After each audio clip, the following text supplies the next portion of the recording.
मैं आज कुछ ऐसे जीवों के बारे में बात करने वाली हूँ जिसके बारे में ना तो किसी ने सुना होगा और ना ही कभी देखा होगा। तो सबसे पहले हम एक ऐसे ही जीव के बारे में बात कर लेते हैं। सबसे पहले आप इसे मिलिए। ये है एक ऐसा मेंढक जो कांच के जैसे दिखाई देते हैं और ये मेंढक मध्य अमेरिका, दक्षिण अमेरिका और मेक्सिको के जंगलों में निवास करते हैं और इनके पेट की त्वचा पारदर्शी होती है जिससे उनकी आंतरिक अंग दिखाई देती है। और ये वृक्षवासी मेंढक है जो पेड़ों की पत्तियों और शाखाओं पर रहते हैं और इन्हीं पत्तियों और शाखाओं पर ही अंडे देते हैं। ये ना मजे की बात। अब हम बात करेंगे ऐसे चूहे कि जिसकी त्वचा गुलाबी रंग की होती है और ये अपने चारों ओर खुदाई के लिए जाने जाते हैं।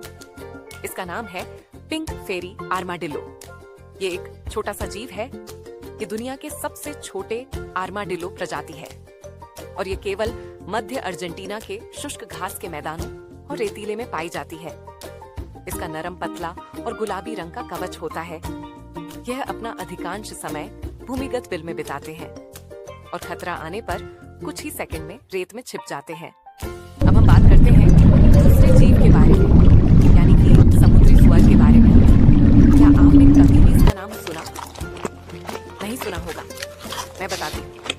ये एक प्रकार का गहरा समुद्री खीरा है जिसे स्काउटों प्लेस ग्लोबोसा के नाम से भी जाना जाता है। ये जीव गुलाबी रंग के होते हैं जो समुद्री तल पर मलबे और मृत जीवों के अवशेषों को खाते हैं। और सबसे जानकारी की बात यह है कि समुद्री सुअर खीरे की एक प्रजाति है, न कि असली सुअर।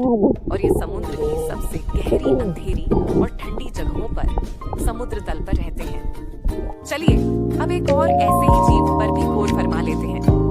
ये है गोब्लिन शार्क। एक दुर्लभ गहरे समुद्र में रहने वाला शार्क है जिसे इसकी लंबी फावड़े जैसी थुथन और बाहर निकलने वाले जबड़ों से पहचाना जाता है। जीवित जीवाश्म मानी जाती है क्योंकि यह प्राचीन मित्सुकुरिनिडे परिवार की एक ही जीवित सदस्य है। और आपको सुनकर हैरानी होगी कि यह डायनासोर के समय से ही धरती पर मौजूद है। और आप सभी कमेंट करके बताना कि आप सब में से किस किस को जीवों के बारे में मालूम था।